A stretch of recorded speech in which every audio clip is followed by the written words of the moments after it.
Allah Məhəmməd ya Əli 36 qrup ceviz şiti Allahın köməkliyi ilə yığıb tamamladıq. Demək sağ tərəfdən bütün şiti söndürməyə 0 faz avtomatdır. Ardından Zuber gərginlik relisidir. Həm yüksək gərginlikdən, həm də aşağı gərginlikdən mühafizə məqsədi ilə və digər funksiyalar da var. Ondan sonra master kulçator üçün kontaktırdır və zonalar üçün ayrı-ayrılıqda diferensial avtomatlar. Obş işıqlanma rozetka üçün ayrı, mətbəx hissəsi üçün ayrı, sanuzel nəm hissələr üçün də ayrı. Bütün şitə bir diferensial qoyanda bəzən görsən nəm zonada, digər zonalarda bir problem olanda bütün şit sönmüş olur. Ona görə diferensial avtomatları yaxşı olar ki, ayrı-ayrılıqda yerləşdirmiş olaq.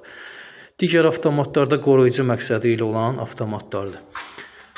0 klima, zazemleniya kliması, birbaşa 0 klima və birbaşa faza klima. Bu bizdə aşağıda zəif axın şitidir. Sonra kamera şitidir və siqnalizasiya şitidir. Allah xeyirli eləsin.